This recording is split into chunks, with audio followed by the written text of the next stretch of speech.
तो भक्त जनों, आइए जानते हैं कि किस माह में कौन सी एकादशी आती है। इसके बारे में जान लेते हैं। इसके साथ कथा सुनते हैं। पहला, चैत्र माह में कामदा और पाप मोचनी एकादशी आती है।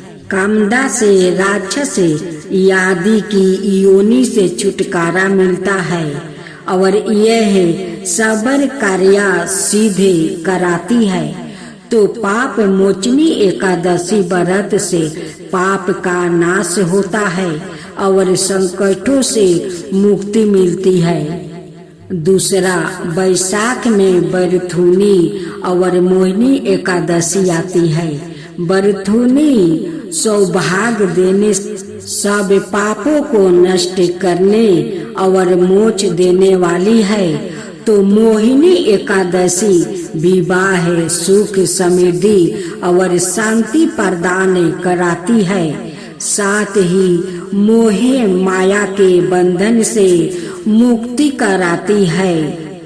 तीसरा, जेठ माह में अपरा और निर्जला एकादशी आती है।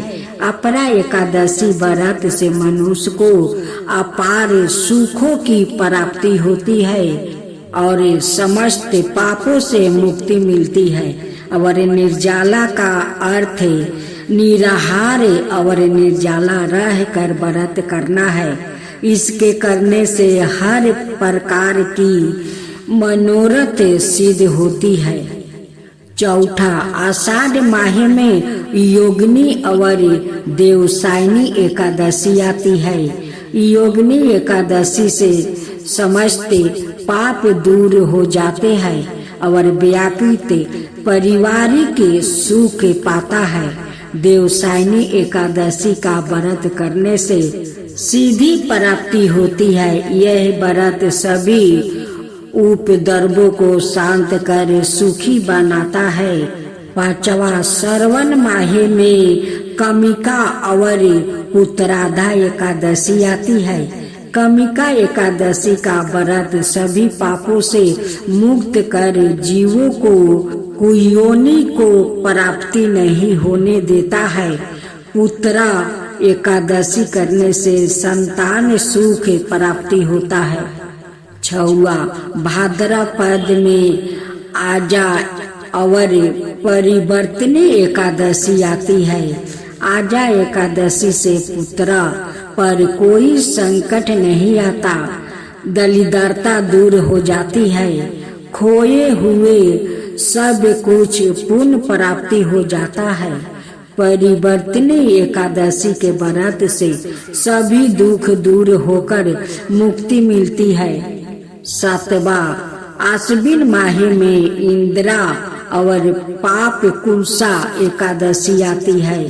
पितरों को अधोगति से मुक्ति देने वाली इंदिरा एकादशी के व्रत से स्वर्ग की प्राप्ति होती है। जबकि पाप कुंसा एकादशी सभी पापों से मुक्त कर अपार धन, समृद्धि और सुख देती है। आठवा, कार्तिक में रामा और प्रबोधिनी एकादशी आती है। रामा एकादशी व्रत करने से सभी सुख और ईश्वर की प्राप्ति होती है। देवठानी या प्रबोधिनी एकादशी का व्रत करने से भाग्य जागृत होता है। इस दिन तुलसी पूजा होती है। मार्ग शीर्ष में उत्पाना और मोक्षदा एकादशी आती है। उत्पाना एकादशी व्रत करने से हजारों बजैपे और अश्वमेध यज्ञ का फल मिलता है। इससे देवता और पितरों दीर्पित होते हैं। मोक्षदा एकादशी मोक्ष देने वाली होती है। 10वां, पूष में सफला और पुत्राधा एकादशी आती है। सफला एकादशी सफला करने वाली होती है। सफला व्रत रखने से अश्वमेध यज्ञ का फल प्राप्ति होता है। पुत्रा की प्राप्ति के लिए पुत्राधा एकादशी का व्रत करना चाहिए। 11वां, माघ में षठ तीला और जाया एकादशी आती है। षठ तीला एकादशी व्रत रखने से दुर्भाग्य, दरिद्रता और अनेक प्रकार के कष्ट दूर होकर मोक्ष की प्राप्ति होती है। जाया एकादशी व्रत रखने से बर्मा हत्या पापों से छूटे व्याकृतो मोक्ष प्राप्ति करता है और भूत पिशाच आदि योनि में नहीं जाता है। 12वां, फागुन में विजया और आम लखी एकादशी आती है। विजया एकादशी से भयंकर परेशानियां से व्याकृत छुटकारा पाता है और इससे शत्रुओं का नाश होता है। आम लखी एकादशी में आंवले का महत्व है। इसे करने से व्याकृत सभी तरह के रोगों से मुक्त हो जाता है, साथ ही वो हर कार्य में सफला होता है। 13वां, अधिक मास माहे में पद्मिनी, कमला और परमा एकादशी आती है।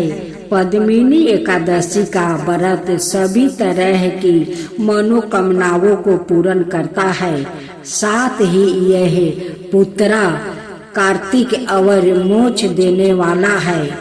परमा एकादशी धन विभाव देती है और पापों का नाश कर उत्तम गति भी प्रदान करने वाली होती है।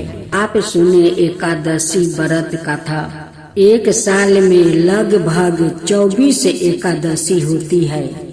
हालांकि प्रत्येक तीसरे वर्ष से अधिक मास होने से 2 एकादशी जोड़ कर यह कुल 26 होती है। शास्त्रों में कहा गया है कि एकादशी का व्रत करके भगवान विष्णु की पूजा करने से घर में सुख समृद्धि आती है। एकादशी तिथि भगवान विष्णु को समर्पित होती है, इसलिए एकादशी को हरि बसर या हरि का दिन भी कहा जाता है। हर महीने कृष्णा और शुक्ल पक्ष में 2 एकादशी पड़ती है और इस व्रत को करने से सभी पाप नष्ट हो जाते हैं। एकादशी सवाए विष्णु प्रिया है, इसलिए इस दिन व्रत जप तप दान पुण्य करने से प्राणी श्री हरि का सानिध्य प्राप्त कर जीवन मरण के बंधन से मुक्त होकर मोक्ष को प्राप्त करता है। शास्त्रों में एकादशी व्रत को करने का विशेष नियम बताया गया है, जिनका पालन करने से व्रत का पूरा फल मिलता है।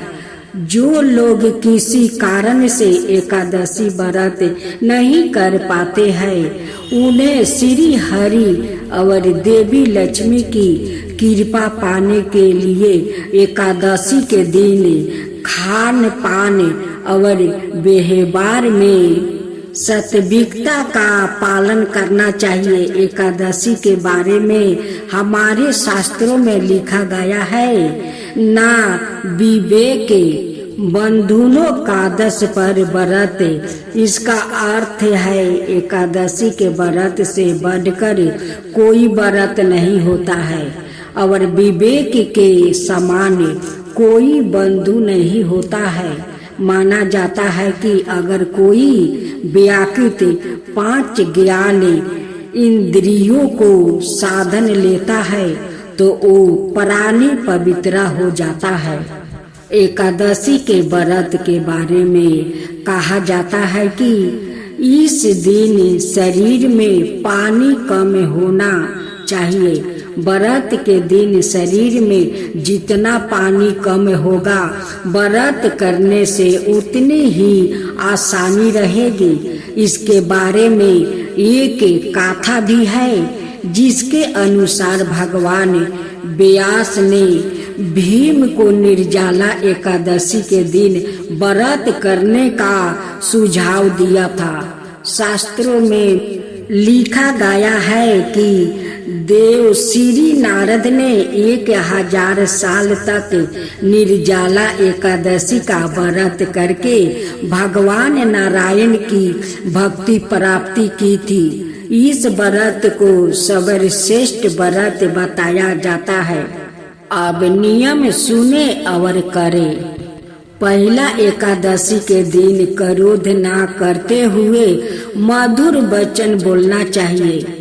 दूसरा, एकादशी का व्रत उपवास करने वालों को 10वें दिन मांस, लहसुन, प्याज, मसूर की दाल आदि निषेध वस्तुओं को सेवन नहीं करना चाहिए। तीसरा, रात्रि को पूर्ण ब्रह्मचर्या का पालन करना चाहिए और भोग विलास से दूर रखना चाहिए। चौथा, एकादशी के दिन परात लकड़ी का दतवन ना करे। नींबू, जामुन या आम के पत्ते लेकर चबाले और अंगुली से कंठ साफ कर ले। वृक्ष से पाता तोड़ना भी वर्जित है। अत सवाए गिरा हुआ पाता लेकर सेवन करे। पांचवा, यदि यह संभव ना हो तो पानी से 12 बार कुल्ले कर ले। फिर स्नादि कर मंदिर में जाकर गीता पाठ करे या पुरोहित जी से गीता पाठ का श्रवण करे। छठा, फिर प्रभु के सामने इस प्रकार वर्ण करना चाहिए कि आज मैं चोर, पखंडी और दुराचारी मनुष्यों से बात नहीं करूँगा और न ही किसी का दिल दुखाऊंगा। रात्रि को जागरण कर कीर्तन करूँगा। सातवां, सत परचात ओम नमो भगवते वासुदेवा इस 10 मंत्र का जप करे। राम, कृष्ण, नारायण आदि विष्णु के सहस्त्रों नाम को कंठ का भूषण बनाए। 8वां, भगवान विष्णु का स्मरण कर प्रार्थना करे और कहे कि हे त्रिलोकीनाथ, मेरी लाज आपके हाथ है। अत मुझे इस प्रण को पूरा करने की शक्ति प्रदान करना। 9वां, यदि भूल बस किसी निंदक से बात कर ली तो भगवान सूर्य नारायण के दर्शन कर धूप दीप से श्री हरि की पूजा कर क्षमा मांग लेना चाहिए। 10वां, एकादशी के दिन घर में झाड़ू नहीं लगाना चाहिए क्योंकि चींटी आदि सूक्ष्म जीवों की मृत्यु का भय रहता है। 11वां, इस दिन बाल नहीं कटवाना चाहिए। 12वां, अधिक नहीं बोलना चाहिए। अधिक बोलने से मुख से ना बोलने वाले शब्दों भी निकल जाते हैं। 13वां, इस दिन यश शक्ति दान करना चाहिए किंतु सवाए किसी का दिया हुआ अन्न आदि कदापि ग्रहण ना करे। 10वीं के साथ मिली हुई एकादशी वृद्धि मानी जाती है। 14वां, वैष्णवों को योग्य द्वादशी मिली हुई एकादशी का व्रत करना चाहिए। त्रयोदशी आने से पूर्व व्रत का पारण करे। 15वां, एकादशी 11 के दिन व्रत धारी व्याकृत को गाजर, सलजम, गोभी, पालक आदि का सेवन नहीं करना चाहिए। 16वां, केला, आम, अंगूर, बादाम, पिस्ता आदि अमृत फलों का सेवन करे। 17वां प्रत्येक वस्तु प्रभु को भोग लगा करे और तुलसी दल छोड़कर ग्रहण करना चाहिए। 18वां द्वादशी के दिन ब्राह्मणों को मिष्टान दक्षिणा देना चाहिए।